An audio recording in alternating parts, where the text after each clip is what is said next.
month's case and career in veterinary medicine. So today I'm going to talk about a few different aspects of public health, One Health, veterinary medicine, which also encompasses animal health and environmental health. I'm going to talk about how these fields work together, interweave, and really are dependent upon each other. And then I'm going to talk about career paths into public health, including my own, and then finish up with some career paths that you can take through K-State or similar career paths through other universities. So let's go ahead and get started. It always takes a minute for the first slide. All right, so what is public health? I think most of us have a good understanding of what public health is, and certainly public health has been in the news in most of our media over the last few years. But of course, public health is not new. It's always been here. It just receives more attention some years than others. So really, public health is a very small term for a very large and encompassing concept. The American Public Health Association says that public health promotes and protects, and those are the important verbs here, the health of people and the communities where they live, learn, work, and play. So even one definition of public health is really large and encompasses a lot of what goes into make a healthy community, a healthy country, a healthy world, and then all of the different parts to that. So even though public health can seem really large in terms of a global sense, public health is also very local. It really does start in your community, in your county, even as small as your zip code can impact your overall public health. So we try to think of public health both in a global perspective, but also in a local perspective. So let's tease this out a little bit more. I mentioned those two verbs, or I highlighted promote and protect. These are the two important key components or cornerstones of public health. It is population-based and it is prevention-focused. And these two really are the focus of what public health is. A lot of public health agencies across the country and across the world think about public health with these three verbs, prevent, promote, and protect. So the promote is in there, prevent is in there, and the protect. And we'll kind of see these verbs or actions, and I like to call them calls to action, as we go through the rest of this session here today. This is a picture of me fully suited up, so I'm not wearing a mask particularly for protection from COVID, but that's certainly part of it. We're in a seafood safety plant, so you can see that we're all gowned up. We've got hair coverings, mask coverings, and we'll get to that a little bit later when we talk about one of the big areas of public health is food safety. So the next thing is One Health. So there was three things in my title of today's talk: public health and then One Health. So this definition is from the American Veterinary Medical Association, the partner organization to the American Public Health Association. And this tells us that One Health is the collaborative effort of multiple disciplines working locally, nationally, and globally to attain optimal health for people, our animals, and our environment. So this is even a bigger concept. This is now not only including humans, it's also including our animals, our companion animals, as well as our animals for agriculture, as well as our wild and other non-domesticated animals, and our environment. So this is encompassing animal health, veterinary medicine, and environmental health, which brings in water, air, and all of those other components which are important for our health. So One Health and public health really are almost synonymous with each other. They're not quite identical because public health, we are really talking about human health, but public health cannot be achieved without paying attention to One Health. So really the two concepts and the two fields of study and research and practice are very much intertwined. And that is how we will really launch the rest of what we're going to talk today. When you're thinking and listening to what I'm talking about and sharing different examples with you today, try to think of it from a One Health perspective. It doesn't have to be global. It can be local. It can be your street, your school, your county, but you can also think of it as a global perspective. Okay, so going a little deeper here into One Health, environment, which is key, water safety, air quality. Are we living in a safe environment? What does our built environment look like? Do we have a safe place to walk to school? Do we have parks that we can play in? If we live in an urban environment, how is our air quality? If we live in a rural environment, do we have access to play space that is just not, in our neighborhood? It's actually a built environment for safe play for children. So our environment is a really key part of One Health. And of course, humans, that's pretty obvious, and animals. And it's not easy to separate these out because most of us live in the vicinity of animals. We have our companion animals, we have agricultural animals that we may own or we may work with or in our neighborhood. And of course, even though we may not see them, we are in continuous contact with wild animals. So we really cannot tease these out. So if you are a public health practitioner, and that's what I consider myself to be, even though I may not work directly with animals every day, or I may not be directly working with water quality every day, I do have to think about those two fields or areas when I'm thinking about public health as my job. So why public health? Why is this important, and why One Health? Like I mentioned, most of us come in contact with animals, even though we may not own a pet, okay? We use our built environment, we use our external environment, even going to school, riding a school bus, riding our bike to school, going for a hike at the weekend. Any of these elements are going to impact our health. And we could have a series of photographs from anybody's family or community or friend group here today. You could think about the group of people you know and think about what animals they have in their house, what animals they have in their yard. Where do they go? Do they go to the park? Do they ride their bike to school? Do they live on a farm? Do they work on a farm? Do they visit a farmstead, for example? So anybody can have this series of photographs. So these are just a collection from my family group. So here are baby hamsters, which maybe not everybody wants to have, but we certainly had them. We have cats. You can see the cat sleeping on our laundry basket. You may or may not think that's a good idea. This is my daughter at her aunt's farm. She has goats. So when my children go there, they help with the goats. This is my youngest out on Konza Prairie. If you're not familiar with that, I mean, it's basically like walking out on a nice hike. And then, of course, also cats and animals, other animals, companion animals, or farm animals, depending on where you live, often are very much intertwined with the lives of children. So it's not just a companion animal that may be intertwined with the life of a child. It could be a working animal and another animal human interaction where children really in most of the world are responsible for a lot of animal work. We'll come back to that thought later. Okay. We as public health people and as veterinary medicine people are not the only ones interested in this concept of One Health. Okay, this is really a global idea. It's not coming out of a small group of people, and it's certainly not a new concept. This image is from 2017 at the Vet Student Day at the CDC. That's the Centers for Disease Control.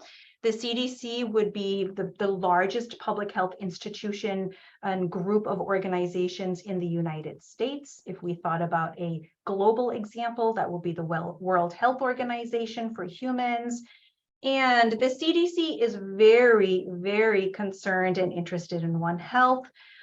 Every year they host a training day for people in veterinary medicine to attend the CDC to learn about why One Health in veterinary medicine is so important for human health and public health. This picture is from 2017. That was just one year that we took a group of vet students, DVM students, to the CDC in Atlanta, where they could learn about potential careers for veterinarians at the CDC, which was a lot of fun.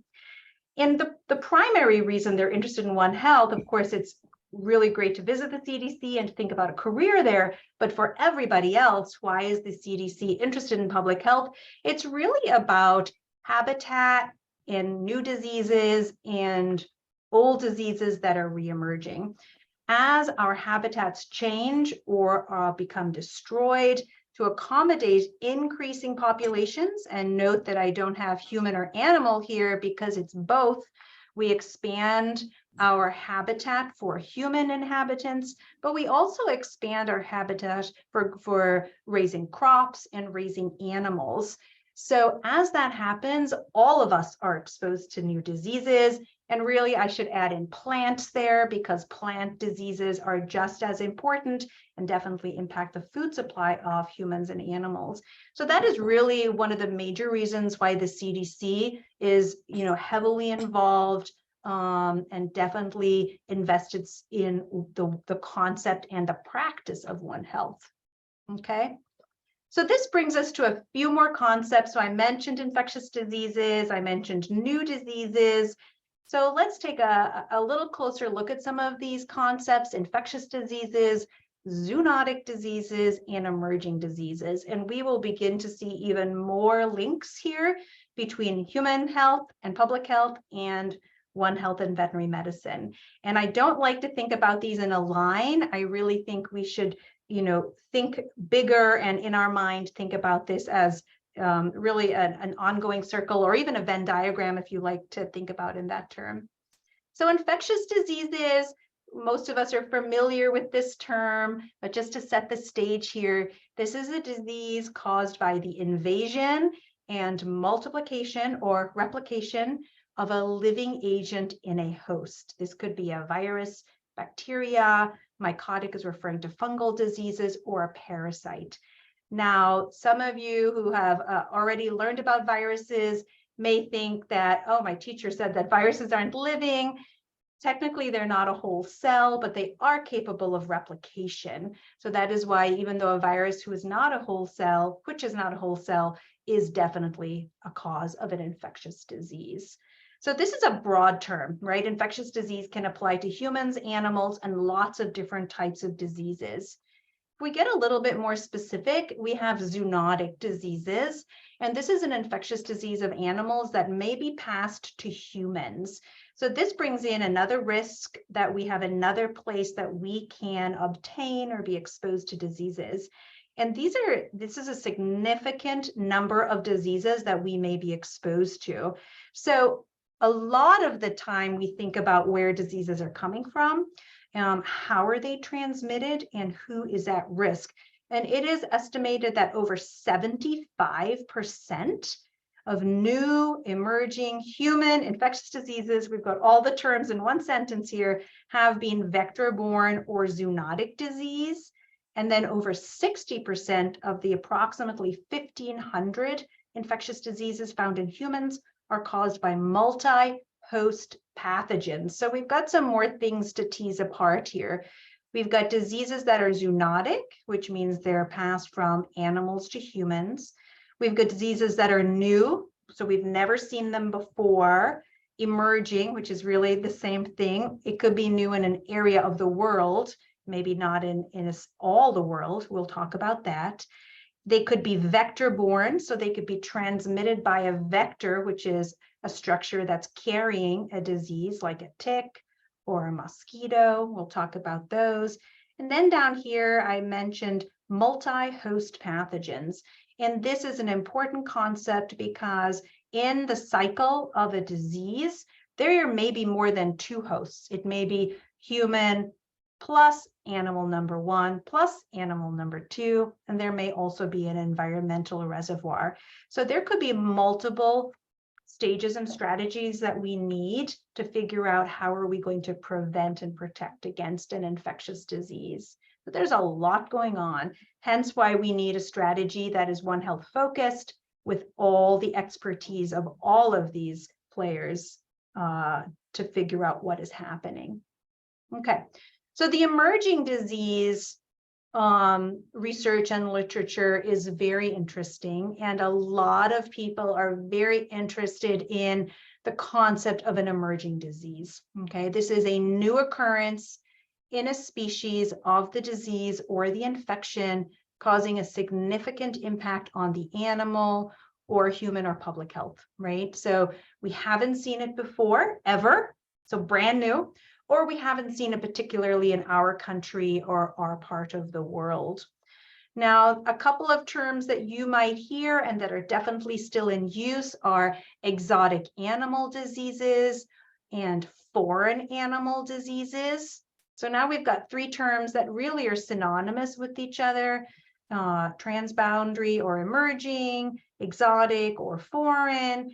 And this is talking about that disease may not be in your country, it's come from another country, or it may not be in your state, it's coming from another place. Now, the terms exotic and foreign, they're certainly still used, but I do encourage you, if you're thinking about this as a career field, to think about the words transboundary. And the reason here, I have it highlighted in the last bullet point, is transboundary animal disease is preferred by the United Nations, because technically on our planet, nothing is exotic or foreign. A disease in Canada is the same disease in the United States. A disease in Australia is the same disease in Malaysia. So sometimes using the word exotic or foreign is not exactly the best way to describe a disease, because it's placing location, whether that's geographic or ethnicity, apart from where you are living. And then that creates a sense that, oh, maybe the disease can't be here. But we definitely know that that's not true. So transboundary animal disease is the preferred term. Having said that, we still use the other terms because a lot of people learned it like that, and they just, haven't transferred over to new language. And that's science. We continually come up with new ways of explaining things, new theories, new concepts, and we move forward. And that's important to keep in mind. Okay, so how do diseases emerge? I won't be able to answer that question today because that is far too complex for one session and one person, but I am going to give you some examples, okay? Really, it is maybe the process of how they emerge rather than the why. I'm going to answer the process, okay? So there are a lot of different factors that contribute to diseases emerging. So a new disease that we've never seen, and now we're seeing it for some reason. Okay, I'm going to cover just a few. The first one, increasing human population. Now, I don't have a country on here. I don't have a year on here. I don't have a state. I'm talking about more people living in an area that were living there before. Okay, we can think about this in historical context over hundreds of years. We can think of a wave of migration or immigration in and out of different countries. But it's really about the resources and the infrastructure. If we have more people crowded together without adequate infrastructure for sanitation and disease control, that is going to increase the risk for disease emergence. If we don't have clean water to wash our hands, if we don't have sanitation facilities to use the restroom, if we don't have air handling systems to make sure the air is changed over in a certain length of time, that is all going to put us at risk.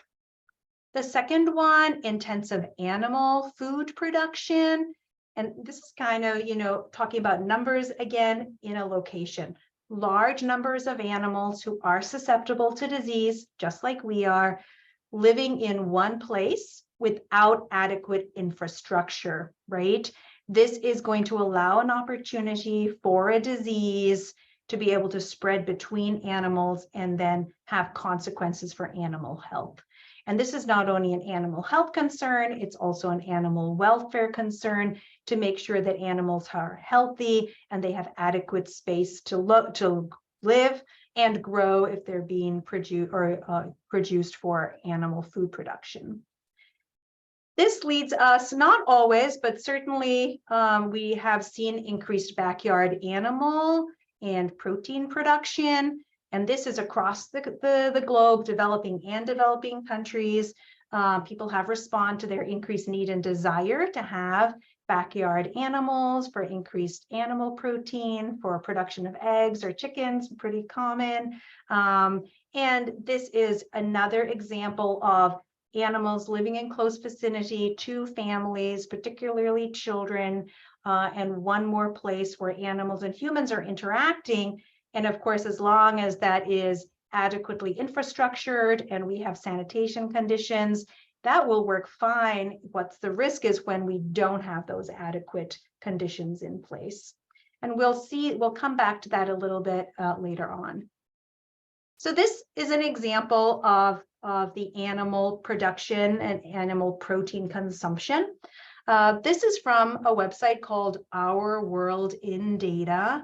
And if you love data and want to find some really interesting, cool data for a school project, this is where to go. They have a lot of data collection over periods of time, lots of different measures, really interesting visuals, and also interactive. So you can go in and change the data, change the countries, change the years. So it's really cool data. Some of you may have seen this in the last couple of years because a lot of the dashboards for COVID data monitoring use these types of tools. But Our World in Data has all sorts of data, not just infectious diseases. So take a look if data is your thing. So increased animal protein consumption. This is about the last 50 years, 1961 to 2018. It shows some countries down here on the right side, and we've got millions of tons over here on the left side. What this is showing us is that global demand for consuming meat has more than tripled in the last 50 years. Our population has not tripled in the last 50 years, our human population rather. The world now produces more than 340 million tons of animal protein for human consumption every year. This graph, I chose a few countries. When you play in this Our World in Data, you can choose whatever countries you want. China and the United States were definitely outliers with much higher protein consumption than some other countries that I chose. And I chose these other countries down here. There are a variety of places around the world. There are different size countries. Even the United Kingdom might be considered the peer of the United States, but certainly not in population, but it would be in terms of development status.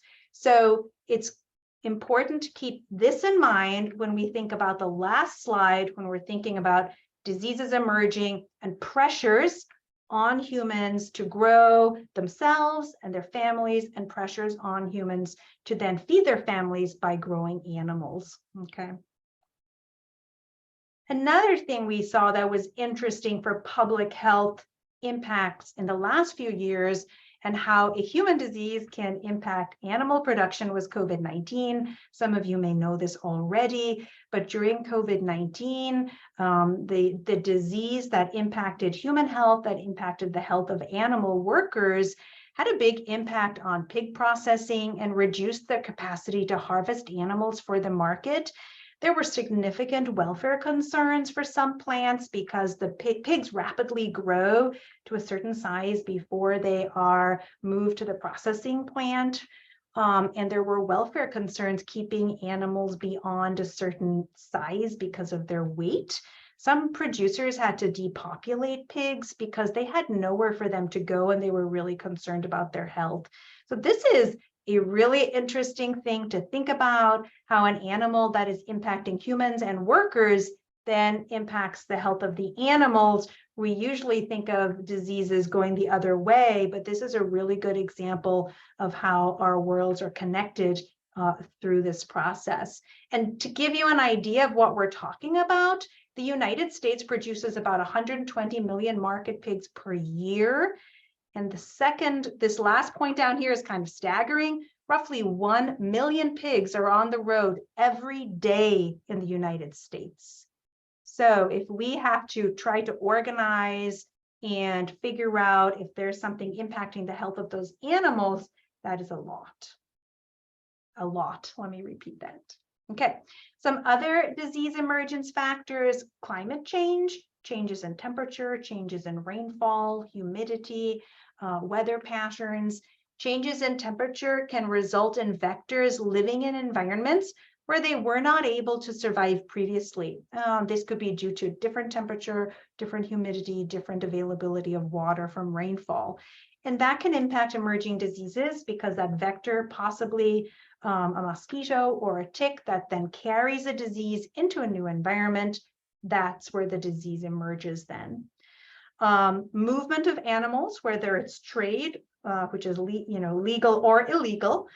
Diseases in one part of the world can be carried to another part of the world by animals, insects, people carrying animal products, fomites, so inanimate structures that are contaminated, moving animals and potential pathogens to different parts of the world. And then if it's conducive to that disease emerging, a new strain or a new disease may emerge. If you have ever flown through an international airport, you may have seen signs up asking you to declare if you've been on a farm in a different country. They are asking about infectious diseases that could be possibly carried into the United States or the other country when you're leaving the United States. Global movement of animals is not just trade, illegal or illegal, of farm animals. It's also movement of wild animals, which of course we have very little control over. This is a picture of wild bird flyways.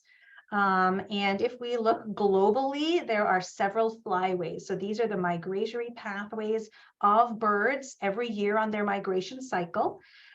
Over here, we see the East Asia, Australia flyway, which goes from the top of Russia down to Australia.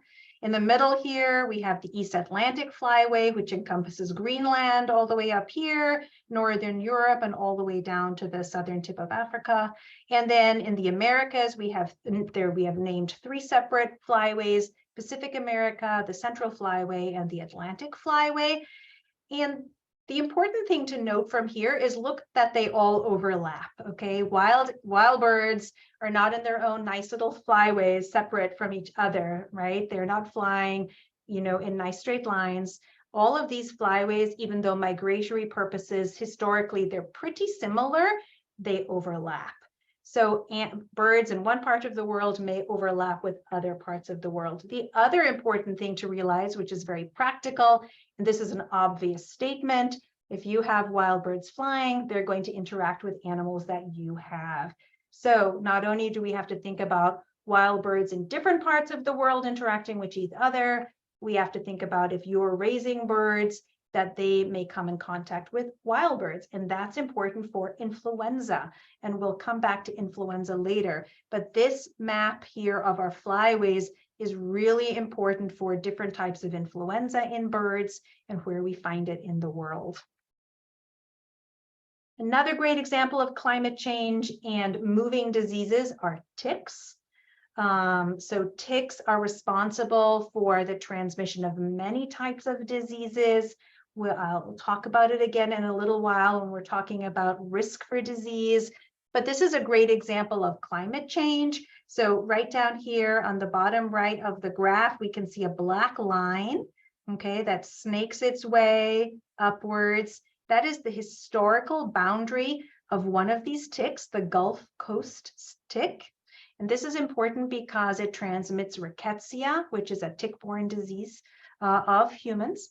And this yellowy orange expansion here is the extended range. So this is CDC data, and the yellow range that is pushing northward up, and then it's also pushing westward left into the mid-Atlantic states, into Arkansas, Oklahoma, Kansas, Tennessee, and there's a couple of stars over here in Arizona, noting that there's also been ticks found far west.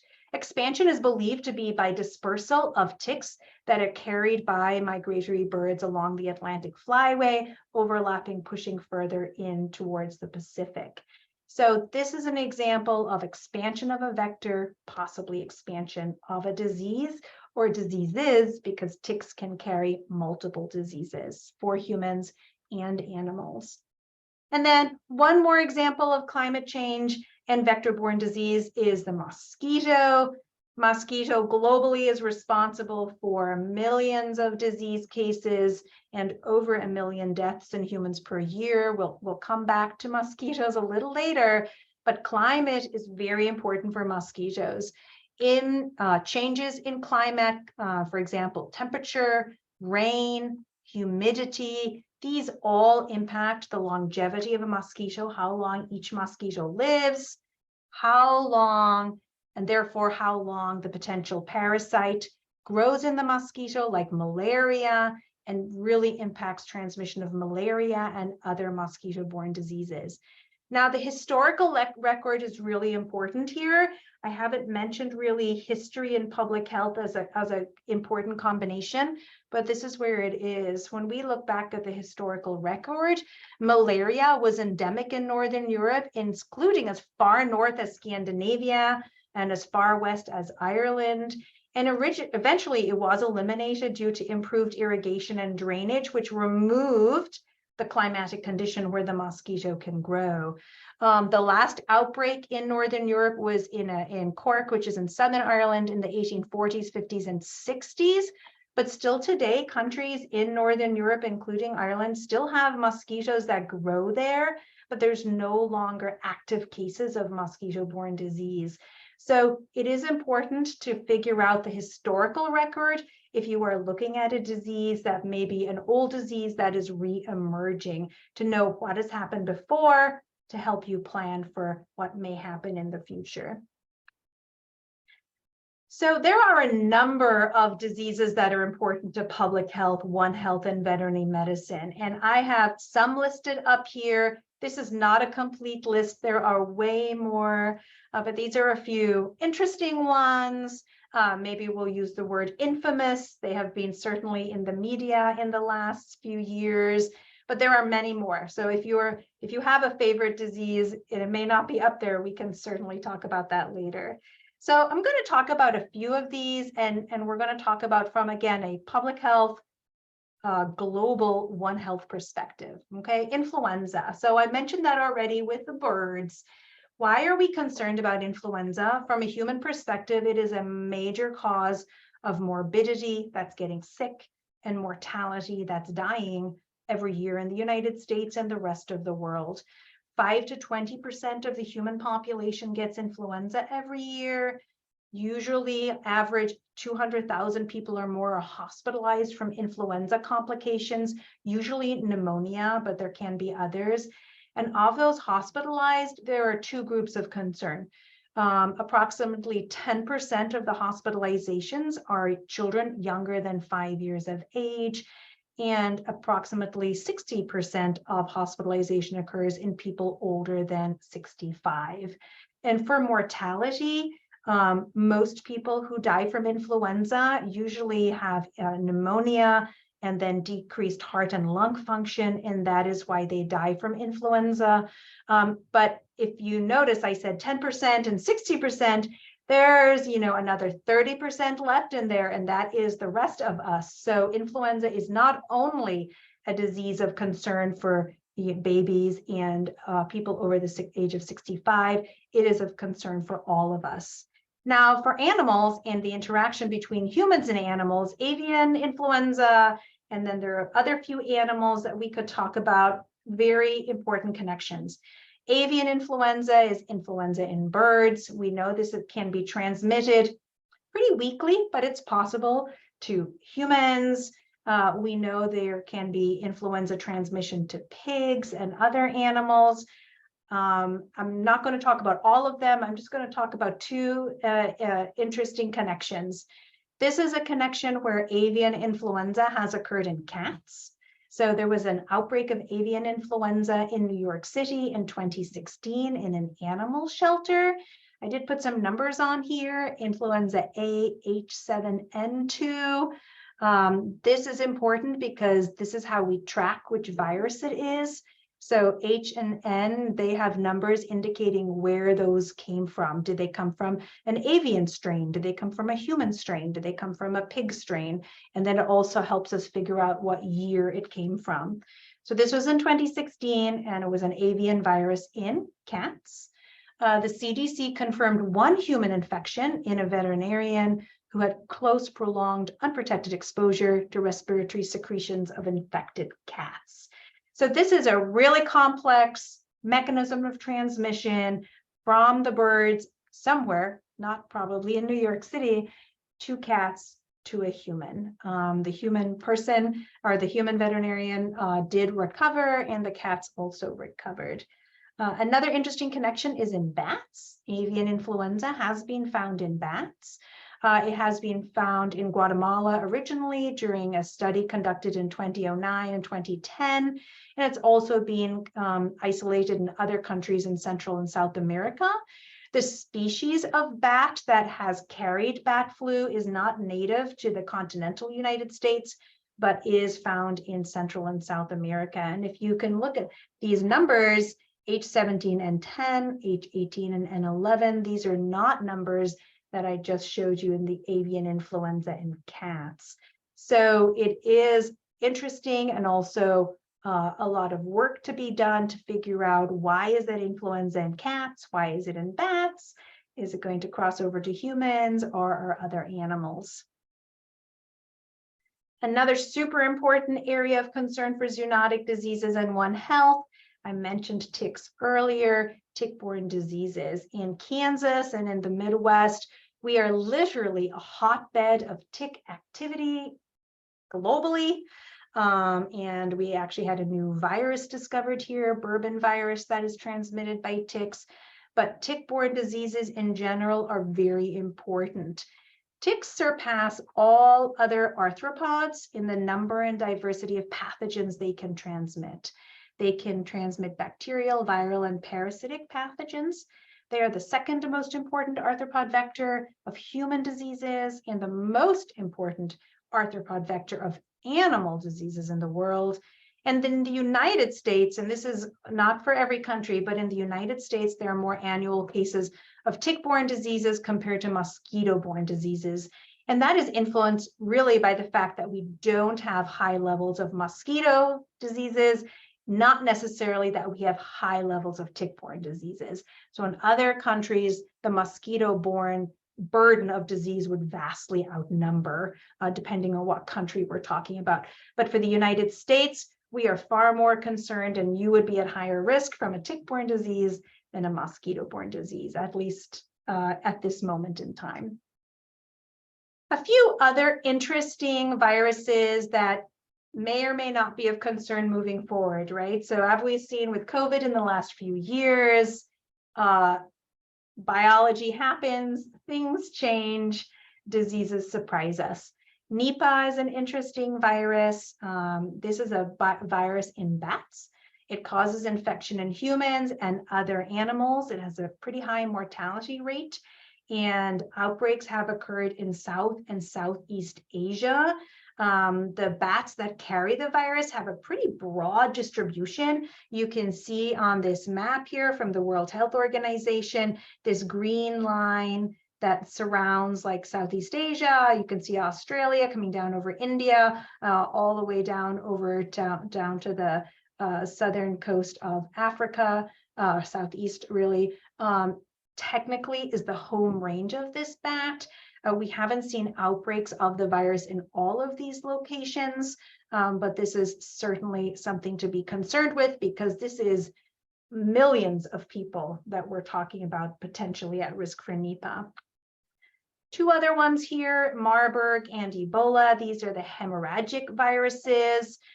These are in the filovirus family, and they cause hemorrhagic disease in people and in non-human primates, such like a gorilla, for example. The most recent outbreak of Ebola virus was in Uganda and Africa at the end of 2022. It's now being considered closed or over by the World Health Organization. The most recent really severe tragic outbreak was between 2014 and 2016. It started in Africa, but it did become a global concern. 10 countries involved, almost 30,000 cases that we know of, and over 11,000 people died from Ebola. Guinea, Liberia, and Sierra Leone in Africa were the most impacted in terms of severity of disease and morbidity and mortality. The United States and other countries, Italy, United Kingdom certainly did have some interaction with the disease, with people being treated, people getting sick, or workers from those countries coming home. There were 11 people in the United States treated for Ebola at that time. Ebola and Marburg viruses are very important examples of highly infectious diseases that spread very rapidly from people who are sick to susceptible people, which would be everybody around them who would come in close contact with them. So even though it seems to be sporadic, and if you look at when outbreaks have occurred, definitely is sporadic, but that 2014 to 2016 event certainly made us very, very aware and concerned about the potential for Ebola disease in the future. The mosquito, I mentioned this earlier, mosquitoes are really important to global health, One Health, and public health, and impacting humans and animals. This is a list of some of the big ones: yellow fever, malaria, Zika, dengue, West Nile, and chikungunya. These are serious diseases for humans and animals. When we think about globally, these are the big ones. If we think about what is one group of diseases that we are super concerned with for public health, in infectious diseases for One Health, we would think about the mosquito. Almost 700 million people contract a mosquito-borne illness every year. And the estimates are hard here. The CDC estimates more than 1 million people. The World Health Organization puts it at that number. But this is really difficult to tease out because we don't have exact numbers about the cause of death for everybody and also just the cause of illness for everybody. So we're making estimates here. Usually in public health, when we say the word estimate, we also put it together with we're underestimating, which means that there are probably more. We just don't have the data to say definitively. So that's why we say approximately. Okay. An interesting one here that most people don't think about is our fungal diseases. Most people might think of fungus that you might get in your toenail, or maybe that ringworm is a fungus. Ringworm or tinea is actually caused by 40 different species of fungi, not just one. It's so that's like a common everyday occurrence that can be annoying for most people, but can be more severe if you're immunocompromised. Fungi, generally, in recent years, we are definitely concerned about it due to a number of things. Climate change is one, antimicrobial resistance is one. So environments where disease-causing fungi might live are expanding due to similar reasons I've talked about already. There is zoonotic fungi, which Sporothrix brasiliensis is an example that can spread between cats and from cats to humans. Of course, ringworm also can spread from animals to humans. And in human healthcare, we are definitely concerned about antimicrobial resistance fungi because we do not have as many medications and drugs to treat fungal diseases like we do some of our other infectious disease. So we're definitely keeping our eye on this group.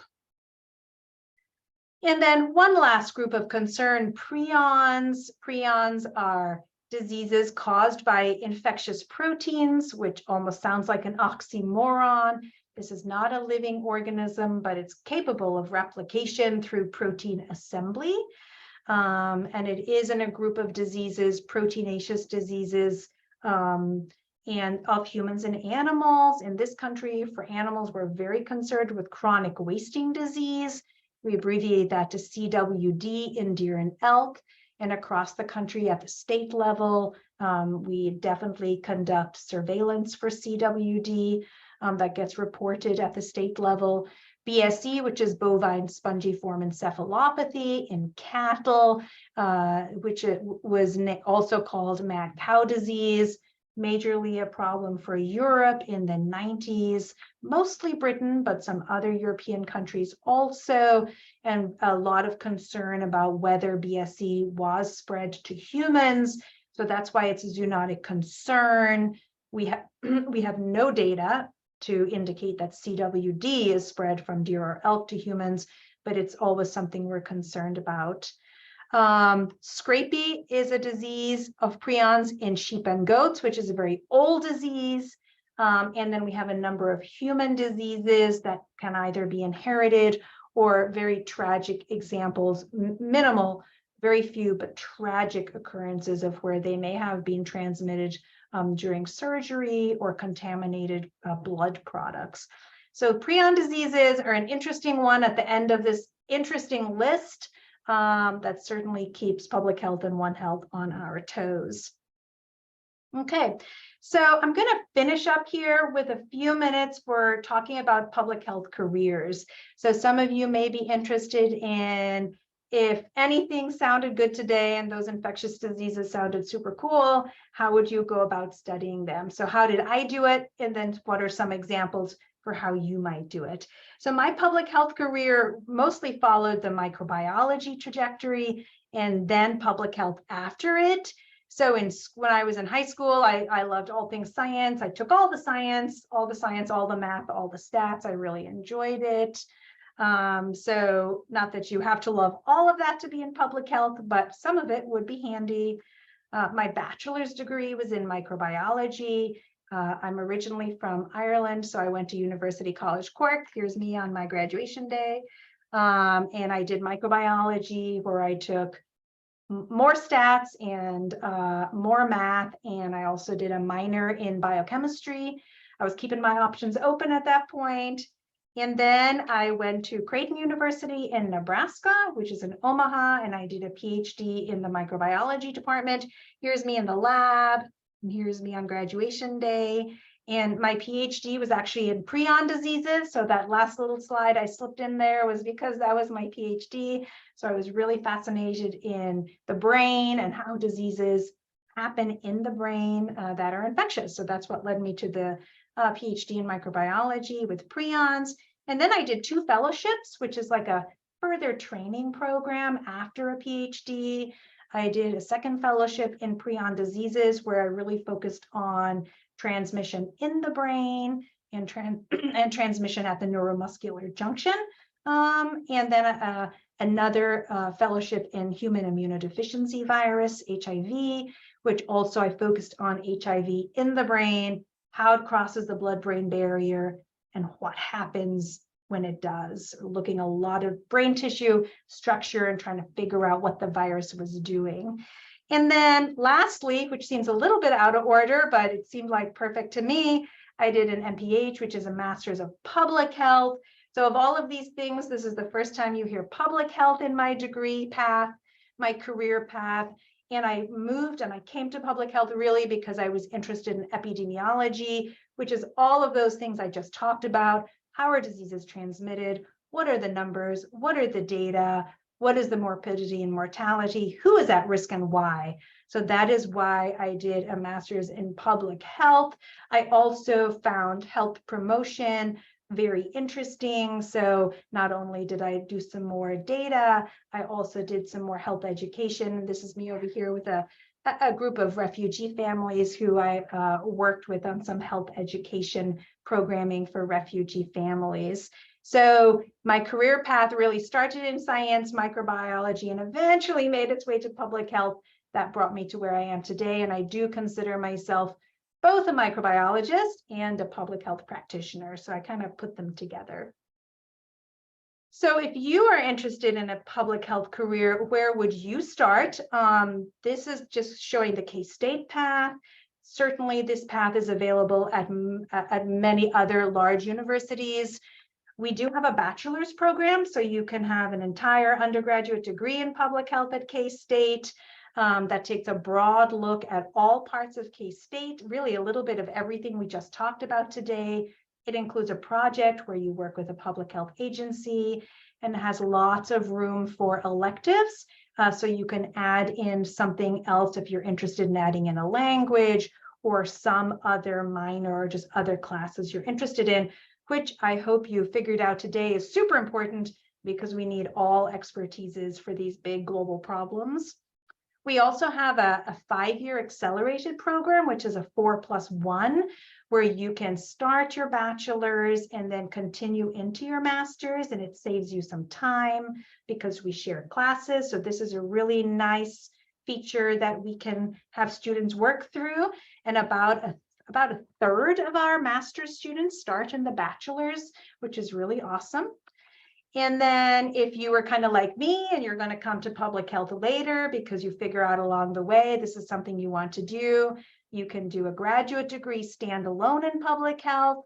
And we do all the courses that are classic public health: biostats, environmental health, epidemiology, healthcare organizations, which is how healthcare works. This last one, social and behavioral basis. This is reaching back to what I talked about very earlier when I was talking about the concept of foreign or exotic diseases.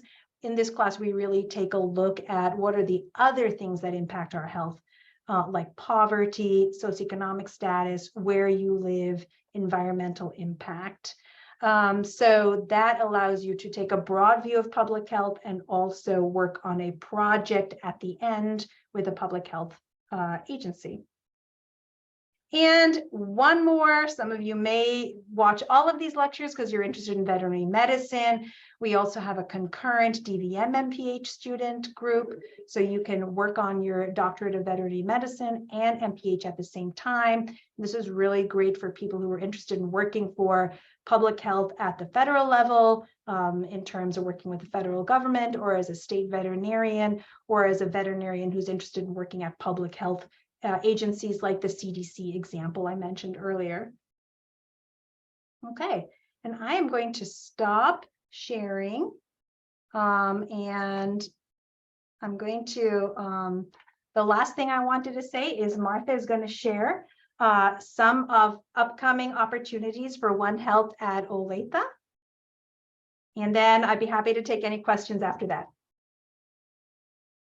Just want to advertise our One Health online course. It's not for credit, but it's also at no cost. So it gives you as a high school junior or senior the opportunity to look at an online Canvas course or a college level course and look at all of the interconnecting possibilities with regard to One Health. So it's to broaden your horizon about, health sciences. Do you want to be a veterinarian? Do you want to be a public health agent? Do you want to work in extension? There are just all kinds of possibilities. So we want to look at those and make you aware of them and let you experiment with or explore those possibilities. So that's coming up July 5th through 21st. So it's right in the middle of July, but it's where the schedule hit us as a possibility. So hopefully you'll do your travel in June and you'll be ready to come on back and have a little bit of de-icing of your brain and get ready for the next semester by jumpstarting it with a One Health course. So that is available with a certificate with the Animal Health Academy at in Olathe. There are other signature programs that honor those as part of their requirements for meeting the Academy E-hour, satisfying those hours. So you may want to consider it. And now I'd like to thank Dr. Mulcahy, who is presently the Director of Master in Public Health Program since June 2016. Impressive, Dr. Mulcahy, and also Associate Professor of Diagnostic Medicine of Pathology in the College of Veterinary Medicine, and that's since June of 2016. So you're quite a distinguished guest lecturer. I want to say thank you. And then I want to open it up to any questions students may have.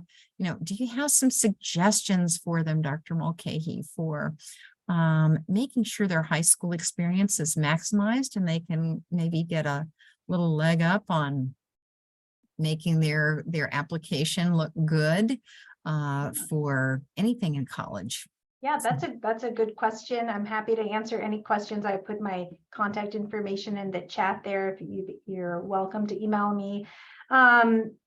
you know, the high school experience, there's so many things to take advantage of in terms of, and I'm sure you all well on your way in terms of coursework and preparing for coursework for college. You have so many options in terms of courses taken with your local community college or AP courses, but also or looking to see about other opportunities you may be able to take advantage of, particularly if you're interested in science or the science world, whether it's biology or physics, veterinary medicine, public health. I think some really good features of being ready for those types of classes in college would be to try to take an AP class or a local community college class to get used to the level of the course that you would experience, but also the teacher who's going to be teaching those classes will have access to more materials, hopefully more, you know, fun labs, which is usually the most enjoyable part of a science class, at least it was for me. And then opportunities like Martha mentioned about the One Health course at Olathe, but also, you know, to experience what is in science around us. Science is not just in the classroom. I'm sure we all know this, but science is in our house, it's in our neighborhood, it's in our community. There's a lot of opportunities to explore and engage in citizen science. If you're interested in helping citizen science projects across the country, search for citizen science and there's probably a connection in your local area about Monarch Watch, or there's a citizen science program for mosquitoes. There's a citizen science program for other types of butterflies. There are a lot of opportunities to get involved with large science projects nationwide by just taking a look and searching for citizen science. I think that's one of the most fun things to get involved with, to be a part of a really big project. And it also helps you figure out if this is something you're interested in, because if you think collecting that data is fun, then maybe you know then that other big data might be even more enjoyable for you. But definitely, my last comment would be, whatever part of science you like, if you enjoy it, then that's a good sign that you are probably also really good at it. But the reverse is also true. You don't have to be good at something to enjoy it.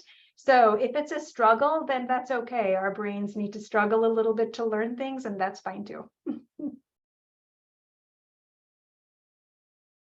You're welcome. Yeah. Thanks for joining us, everyone.